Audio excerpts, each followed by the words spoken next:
با سلام به شنوندگان و بینندگان عزیز برنامه رادیویزیون کله قند. امشب در برنامه خودمون میخوایم در مورد ظرفیت و جنبه صحبت کنیم. با جنبه هاش با ما همراه باشن، بی جنبه هاش لطفاً کانال عوض کنن. به به به به، میبینم که همتون دارین برنامه رادیویزیون کله قند نگاه میکنید. باری کلا به شما شنوندگان و بینندگان عزیز با جنبه. امشب در خدمت جناب آقای دکتر راسو با حبیان هستیم. ببخشید من مثل اینکه باز اشتباه گفتم. نه درسته، راسو با حبیان هستم. راسو با حبیان درسته. چرا اینجوری؟ سهش افتاد. بله ثبت احوال رفتیم اسم من بگیرن پرسه. فراسو بودی؟ الان میگم فراسو. نه همون راسو بگو دیگه، عادی شد برای من. همه منو راسو صدا میزنن. ببخشید. بله در خدمت جناب دکتر راسو با حبیان هستیم، دکترای ظرفیت شناسی و جنبه شناسی. بفرمایید. بله، موضوع خیلی زیبایی مطرح کردید در مورد ظرفیت، جنبه و گنجایش صحبت کردید. نه چیز نداره، گنجایش نداره، ظرفیت و جنبه فقط. فرق نمیکنه، گنجایش هم جزء ظرفیت حساب میشه دیگه. نیست، موضوع برنامه فقط درباره ظرفیت و جنبه است. خواهش میکنم بفرمایید، در خدمت شماست. خواهش میکنم، شما بفرمایید. مهمان برنامه هستید که کارشناسی کنید. بله اگه اجازه بدید من این قضیه رو واشکافی کنم، بعد وادوزی کنم و برای شما بگم. ببین من در مورد مدیر صحبت میکنم. مدیر با جنبه. مدیریه که به کارمندای خودش رو نده. بله باید سختگیر باشه، مثل موسولینی، مثل هیتلر، مثل آتیلا. باید خیلی سخت باشه. بله انقدر باید سختگیر باشه که خود چنگیز مغول اصلا جلوش کم بیاره، جلوش لنگ بندازه. اینجور که نمیشه. بله خود چنگیز مغول باید مثلا جلوی این مدیر مثلا بگه که اون چقدر رؤوف و مهربون بود. ما همچین مدیری اصلا نداریم. خب ببینید من از شما یه سوالی میکنم. به نظر شما مدیر با جنبه کی میتونه باشه؟ مدیر با جنبه اینه که مثلا لباس چارخونه نپوشه، بعد کت شلوار یه دست بپوشه، بعد لباسش مثلا شلوارش خط اتو داشته باشه، بعد موهاش مثلا وسطش خالی نباشه، اگه هست مثلا بپوشونه، بعد مثلا یه جاش سفید نباشه یه جاش مشکی، همه رو یه دست کنه، یه جو گندمی باشه یه سفید یه سیاه اینجوری، بعد مثلا عینکش این مدلی نباشه. کلا مدیر با جنبه اینجوری. بله کاملا درست فهمیدید. میدونم منظورتون به من بوده، نداره من با جنبه این حرف هستم. مشکل نیست. نه یک مدیر با جنبه چطور باید باشه؟ خب ببخشید معذرت میخوام، من مجریم، شما کارشناس، شما باید توضیح بدی. من نه. ببین در دنیای پشت مدرن و پشا پشت مدرن اصلا این رفتار کودکانه دیگه از بین رفته. کدوم رفتار کودکانه؟ همین که مثلا مجدی میگه مثلا از کارشناس سوال میکنه من نمیتونم جواب بدم. ببین در دنیای پشت مدرن و پشا پشت مدرن اینکه خود کارشناس هم میتونه از مجدی سوال کنه. بله خب من همین اون چیزی که به ذهنم میرسید و گفتم در اخلاق هم داشته باشه، مثلا اینجوری ابروهاش اینجوری نباشه، سگرمهاش تو هم نباشه مثلا. ببین خب من یه مثال واسه میذارم. ببین مدیر نمونه باید مثل داروغه ناتینگهام باشه. کی؟ داروغه ناتینگهام کیه؟ شروود. رابین هود. من این کارتون دوست داشتم. بله این مثلا مدیر باید اینجوری. ببخشید اینو نمیتونیم بگین داروغه ناتینگهام نه، مدل فارسیش کنین. مدل فارسی ناتینگهام نمیتونه اسم نمیتونه. بالاخره مشکل پخش داره دیگه، باید چیز کنه. خب الان مثلا نمیشه که الان مسی رو من چی بگم؟ مثلا مسی بگم خداداد عزیزی یا مثلا دوست عزیزم مثلا این رونالدو رو بالاخره یه کاریش بکنه. چی بگم علی دایی اینا که نمیتونن معادل سازی کن. اون مثلا فرق داره، اینو معادل سازی کنین نمیشه. یه فکر می‌کنین کارشناسی دیگه میشه داروغه بدجنس شمال میشه. همینه. خب داروغه بدجنس شمال، داروغه بدجنس شمال باید به کسی رو نده. یک مدیر باید تو قراردادها، تو مثلا پول دادن ها، توی پاداش دادن ها بهش. ببخشید من یه سوال از ذهنم درگیر کرد، از سوالاتمو نمیتونم بگم از اول برنامه تا حالا. اینکه شما مدرسه بودین شما چی صدا میکردن؟ راسو دیگه. همین راسو. معلم هم میگم مثلا راسو اصلا درس علوم داشتین، معلم داشت درباره مثلا حیوانات توضیح میده، مثلا یه دفعه میرسید به راسو بچه‌ها به شما نگاه نمی‌کردن؟ یه خاطره در این زمینه داره. مثلا یه معلم من گفت راسو بالای درخت نباید بره، بعد همه من دیدن خنده کردن، بعد من خیلی با جنبه. شما بالای درخت میرفتین؟ من میرفتم. راسو با اون راسو با هم قاطی شد.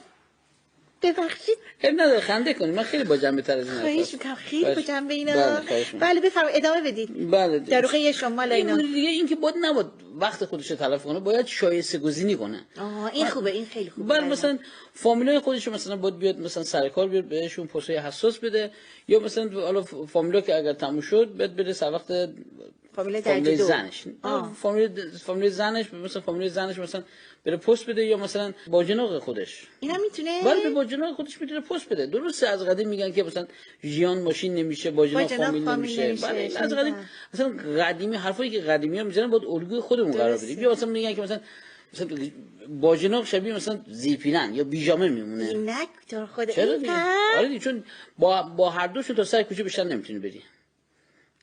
ببخشید مثلا میخوام یه سوال خودم داشتم، اینکه یه مدیر میتونه به عمه خودش هم پست بده؟ بله به عمه خودش میتونه پست بده، اما پستای حساس نباید بهش بده. چرا؟ چون تبعاتش گریبان خودش میگیره، گریبانگی خودش میشه. مثلا باید پستای مشاوره بهش بده. پستای مشاوره برای عمه فقط کنار خودش باشه، مشاوره که بشه بقیه نبیننش. بقیه نبیننش. بله. بعد ببخشید این جنبه و ظرفیت اینا در زندگی خودمون چی؟ فقط مدیر نه. اصلا خیلی زیبا فرمودید. جنبه در همه زمینا هست. مثلا من خودم یه دوست داشتم مثلا 20 سال خونه ما، اصلا شامنار خونه ما بود. 20 سال. بله همه فکر می‌کردن این مثلا برادر منه. اینجور. آره اینقدر همه از خونه خودش نمیرفت. بعد از اینکه ازدواج کرد مثلا یه پدر خانم پولدار گرفت دیگه، اصلا سلام و علیک نمیگه. آخه الان دیگه قطع رابطه ای. اصلا ما نمیشناسه. اصلا میگم اینا نمیشه. چقدر بی‌جنبه. آخه بی‌جنبه خیلی هستن. مثلا یه چیزی به رفیق شما بگم. بگو. آقایی که مثلا 20 سال با ایشون رفاقت داشتی الان ایشونو ول کردی، شما تو خونه خودت واقعا اختیار کنترل خودت داری؟ بله. داری؟ آفرین. نداری. یه چیز دیگه هم که من تو خونه مثلا اینو اجرا میکنم، تنبیه برای همه، تشویق برای یک نفر. اینو من تو خونم عملی میکنم. من هر موقع مثلا میخوام تشویق کنم، سه تا بچه که ندارم اگه داشته باشم، از سه تا رو من میزنم. بهتون نمیاد اصلا. نه مدیر با جنبه باید اینجوری باشه دیگه. ببخشید من تلفن من زنگ زد، عذرخواهی میکنم. خانم فریبا مثلی که با شما تماس گرفتن، نه این خانم فریبا نیستش، این خسرو فهیمیه. بله. خسرو غلط کنم اینو ببخشید. برنامه نمیدونم شما اینجا میاد؟ بله در خدمت شما. بله خجله هم باهاتون تماس گرفتن. خانم ژاله. نه خانم ژاله چیه؟ خانم ژاله است دیگه. خادم ژوله است. آقایونو به اختصار می نویسن الان جدیدنا. ما مشکل داریم، من دوست دارم اینجوری بنویسم. نه خواهش میکنم راحت بشین. بله میفرمایید درباره جنبه و ظرفیت. جنبه و ظرفیت مثلا یکی از این خانمای بستگان ما ازدواج کرد، دخترش ازدواج کرد، بعد اصلا دیگه جواب خانواده ما نمیده اصلا. دیگه رفت. چرا؟ بعد دیگه اینجوری دیگه بی ظرفیت جنبه نداره. آپولو هوا کرد بالاخره شوهر کرد، بالاخره گیر هر کسی میاد بالاخره. ببین مثلا آفتاب پرست مثل این اینقدر زود رنگ عوض نمیکنه. اینجور. بله. خیلی حتما خشایار غفوری هستن ایشون، درسته؟ نه این خانم غلامی همکار منه. دیدین سوال من همینجا بود. و اینا چجوری تشخیص میدین اصلا؟ شما مشکل دارید. من دوستم با هر نامی که دلم میخواد شماره ذخیره کنم، به شما مربوط نمیشه اصلا. جنبه نداری اصلا آقا. یعنی شما جنبه نداری. پرسیدم گفتم شما جنبه نداری. من هر چی میگم شما یه چیز دیگه. الکی فامیلیت هم من هی خواستم امروز کوتاه بیام بگم من حرف نزنم. من اون راسو بود، اون فراسوه. فراسو خودت گفتی افتاد تو یک من گفتم با جنبه بازی در بیارم نگم. اون چی نمیگه؟ با جنبه بازی وسط برنامه این هم علت با حبیان چیه؟ اون با جنبهیان بود. من چی گفتم؟ چه گوشیت وسط برنامه میاری؟ اصلا به شما ربطی نداره. من اصلا با شما چه بحث میکنم؟ کارگردان داریم، تهیه کننده داریم، مدیر تولید داریم، تصویربردار داریم، به شما ربطی نداره. توضیحات مزخرفی شما کارشناس مگه دیگه عمه رو بگی استخدام کن، خاله رو بگی استخدام کن. تو بلد نیستی که اینقدر تو اسم فراسو رو میخونی راسو. همون راسو حقت زیاده تو فراسو با جنبهیان. از اول نگفتی. از اول نگفتم. من گفتم با جنبه بازی در بیارم. نمیدونستم. اینجور با جنبه نمیدونستم. نه نمیدونم تو اینقدر بی‌ظرفیت. راسو لیاقتت همون راسوه. راسو خودتی تو راسو هستی. مدیر باشی با اون لباسه. تو نمیتونی مدیر. تو برام تو سواد نداری. تو کلاس سواد نداری. سواد لباس پوشیدن نداری. لباس تو ببین. بله آره من لباس ببین خوشگلی کجا. همه شال زرد. همینجوری نبودی. کارگردان بهت گفتش که این لباس نپوش. این لباس دموده است. کارگردان اصلا به من نگفت. آره. همچی میگه زرد.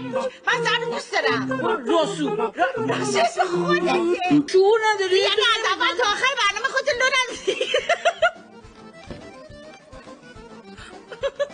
جنبه مدیریت نداری آقای راسو. خجالت بکش. من ببخشید چیکار کنم؟ من زرد دوست دارم. راسو اسم خودته. خودت اول من فراسو هستم.